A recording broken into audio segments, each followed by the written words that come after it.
Assalamualaikum warahmatullahi wabarakatuh. Waalaikumsalam warahmatullahi wabarakatuh. Selamat pagi semuanya. Pagi, Pak. Apa kabar hari ini? Alhamdulillah. Sehat ya? Sehat. Udah sarapan? Belum. Pantas lemas. Nah, untuk membakar semangat kita pada pagi hari ini, kalau Bapak bilang selamat pagi, kalian jawab pagi, pagi, pagi, luar biasa. Mengerti? Ngerti. Baik, kita mulai ya. Selamat pagi. Pagi, pagi, pagi, luar biasa. Kurang semangat ya. Sekali lagi ya. Selamat pagi. Pagi, pagi, pagi, luar biasa. Baik, sebelum kita memulai pelajaran kita hari ini, baiknya kita berdoa terlebih dahulu agar proses pembelajaran kita dilancarkan dan semoga apa yang kita dapat hari ini dapat memberikan nikmat kita ke depannya. Kita berdoanya dalam hati saja. Berdoa dimulai.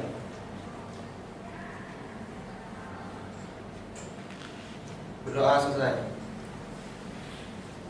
Baik, hari ini kita akan belajar tentang mengenal kitab-kitab Allah.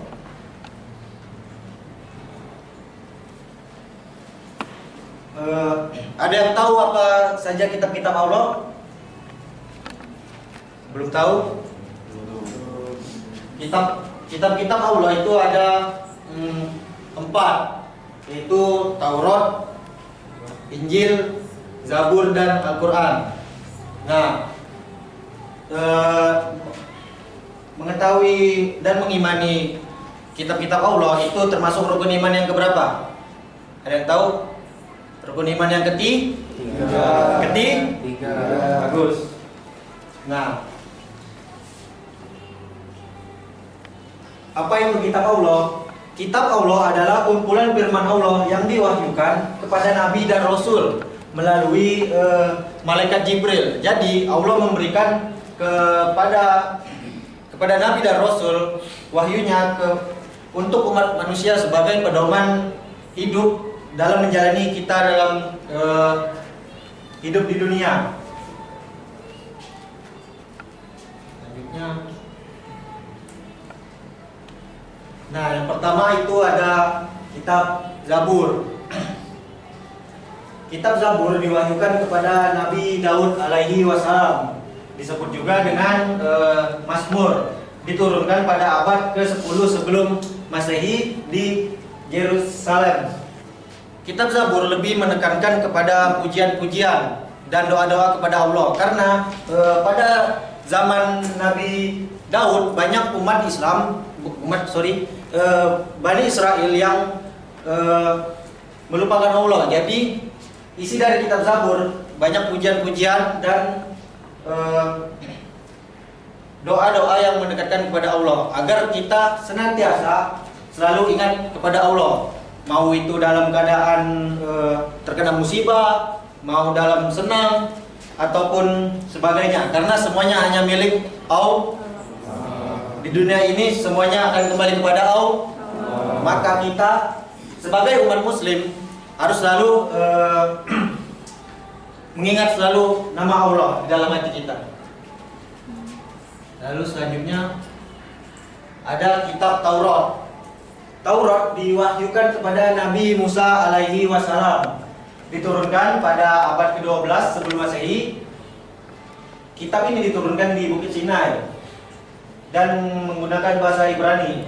Taurat isinya banyak aturan-aturan dalam kehidupan, karena dalam zaman Nabi Musa banyak umat yang tersesat dalam perilaku-perilaku yang tidak menaati norma-norma dalam kehidupan bersosial, seperti berbohong, mencuri, atau zalim kepada sesama manusia. Lalu kitab Injil. Nah, kitab Injil diwahyukan kepada Nabi Isa alaihi wassalam. Diturunkan pada awal abad 1 Masehi, diturunkan di Yerusalem. Kitab Injil lebih banyak berisi tentang kasih sayang dan terhadap manusia, seperti menghormati terhadap sesama, menolong terhadap sesama, serta berbagi kasih terhadap sesama. Lalu Al-Quran. Nah, Al-Quran ini diwahyukan kepada Nabi Muhammad SAW, diturunkan secara berangsur-angsur dengan waktu kisaran 611 Masehi sampai 632 Masehi, diturunkan di Gua Hira. Nah, Al-Quran ini adalah kitab penyempurnaan dari kitab-kitab sebelumnya, dari kitab Injil, Taurat, dan Zabur. Dan Al-Quran ini adalah versi sempurnanya. Nah, untuk agar lebih jelas, kita menonton video pembahasan terus.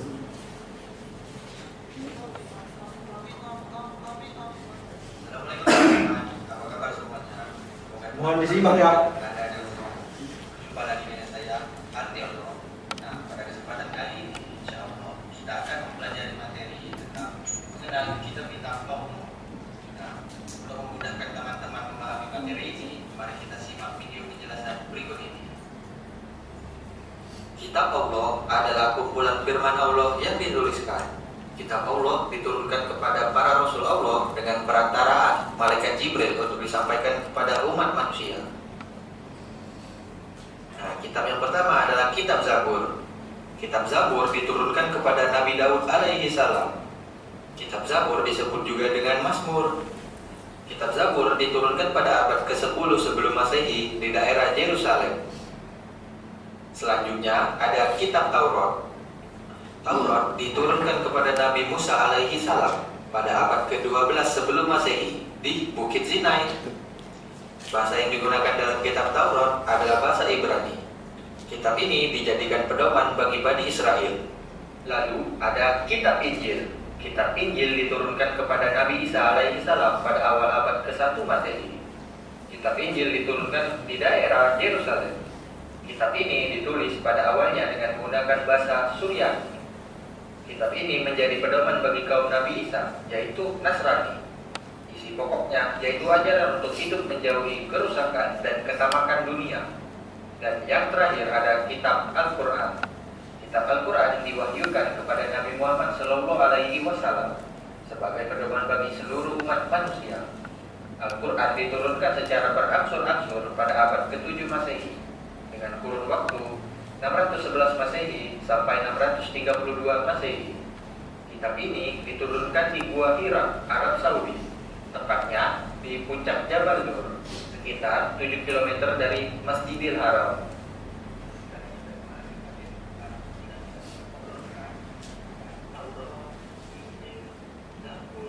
Dan Al-Quran.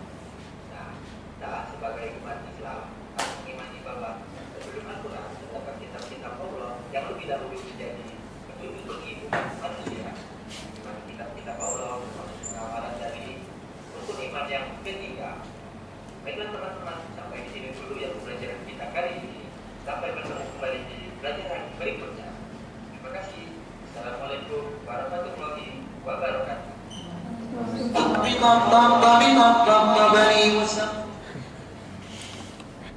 Nah, karena kalian sudah melihat video tayangan tadi dan sudah mendengar penjelasan materi dari Bapak. Nah, sekarang kalian bentuk 4 kelompok yang dimana berisikan 4 orang. Ada yang 4, ada yang 5. Silakan dibentuk terlebih dahulu. Nah, untuk yang pertama Kitab Zabur, yang kedua Kitab Taurat, dan yang kelompok 3 Kitab Injil, dan kelompok terakhir Kitab Al-Quran. Nah, tugas kalian adalah mencari hikmah dari masing-masing kitab yang sudah Bapak bagikan kepada kelompok kalian dan menghubungkannya dengan kehidupan masing-masing. Jadi apa hikmahnya dan menghubungkannya dengan kehidupan kita sehari-hari. Nah, Bapak kasih waktu 3 menit. 3 menit cukup ya? Silakan dicari. Nanti akan dipresentasikan.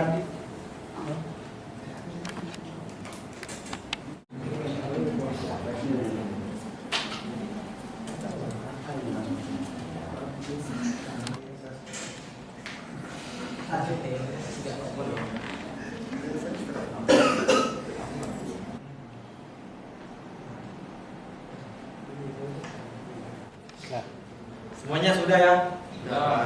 Silakan dipresentasikan perwakilan satu orang per kelompoknya, dimulai dari kelompok 1. Silakan. Baik, izin Bapak, di sini kami akan mempresentasikan hasil diskusi kami, yang mana di sini kami dapat bagian di kitab Zabur. Adapun kitab Zabur itu kan adalah kitab suci yang diturunkan Allah kepada Nabi Daud alaihissalam, yang isinya itu berupa pujian, doa, dan zikir kepada Allah. Adapun hikmah dari kitab Zabur itu pertama, itu membuat kita senantiasa mengingat Allah dalam segala keadaan. Karena kan kitab Zabur itu mengajarkan kita untuk selalu berzikir dan memuji Allah, baik saat kita senang maupun susah. Adapun contohnya dalam kehidupan sehari-hari kita, misalkan kita membiasakan untuk mengucap alhamdulillah saat kita mendapatkan nikmat, dan senantiasa bersabar dan tetap berdoa saat kita menghadapi masalah. Adapun kitab Zabur juga mengajarkan kita untuk menumbuhkan rasa syukur. Karena kan isi Zabur tadi itu penuh pujian kepada Allah yang menunjukkan pentingnya bagi kita untuk senantiasa bersyukur. Adapun dalam kehidupan sehari-hari, kayak misalnya kita tidak mengeluh secara berlebihan, kayak menghargai hal kecil kayak kesehatan, keluarga maupun teman. Jadi hikmah utama dari kitab Zabur itu adalah mendekatkan diri kita itu kepada Allah melalui zikir, doa, dan rasa syukur, yang jika kita terapkan itu membuat hidup kita jauh lebih tenang, sabar, dan penuh makna. Mungkin dari kelompok kami sekian. Kasih tepuk tangan dulu kepada kelompok 1. Lanjut ke kelompok 2, silakan. Baik, izin sebelumnya Bapak. Jadi hikmah kitab Taurat itu sebetulnya ada banyak. Yang pertama itu ada sebagai pedoman hukum dan aturan hidup. Nah, jadi Taurat itu berisi aturan-aturan yang jelas tentang hal haram, benar, dan juga salah. Jadi hikmahnya itu adalah manusia, jadi memiliki batasan dalam bertindak atau berperilaku. Yang kemudian yang kedua itu menanamkan ketauhidan, yaitu keyakinan kepada Allah. Jadi inti ajaran itu adalah menyembah Allah saja. Jadi hikmahnya manusia itu tidak mudah untuk menyekutukan Allah ataupun percaya kepada hal-hal yang menyimpang. Kemudian yang ketiga itu mengajarkan keadilan dan juga kebenaran. Jadi di dalam Taurat itu banyak hukum yang menekankan keadilan. Jadi hikmahnya itu manusia diajarkan untuk bersikap adil di dalam segala hal. Kemudian yang keempat itu memberikan peringatan dan pelajaran dari umat terdahulu.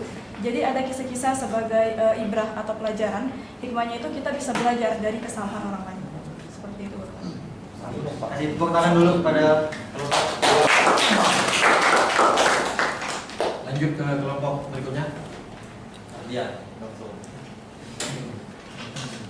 Baik, izin Pak, dari yang kami dapatkan itu hikmah dari kitab Injil dalam kehidupan sehari-hari itu berkaitan dengan nilai moral dan akhlak manusia. Yang pertama itu mengajarkan kasih sayang, yang dimana Injil ini menekankan pentingnya mencintai sesama manusia tanpa membedakan suku, agama, atau status sosial. Yang kedua yaitu mengutamakan kejujuran. Nilai kejujuran sangat ditekankan dalam kitab Injil ini, sehingga dalam kehidupan sehari-hari itu kita diajarkan untuk berkata dan bertindak jujur dalam segala hal. Dan yang ketiga yaitu sikap rendah hati, yang dimana kitab Injil mengajarkan agar manusia tidak sombong dan selalu rendah hati, baik dalam kesuksesan maupun dalam kehidupan sosial. Itu saja dari kelompok kami, Pak. Terima kasih. Kasih tepuk tangan dulu kepada kelompok 3. Nah, mungkin sampai sini saja materi dari Bapak. Kesimpulan kita pada hari ini, kita sebagai umat muslim wajib mengimani kitab-kitab Allah, dan kita harus mempercayai bahwa Allah memberikan kita hidup di dunia dengan petunjuk tanpa meninggalkan kita sendirian, dengan cara memberikan wahyu-wahyu melalui Rasulnya dengan kitab suci. Baik, mungkin itu saja. Bapak akhiri, apabila ada kesalahan dalam penyampaian, Bapak mohon maaf. Wassalamualaikum warahmatullahi wabarakatuh.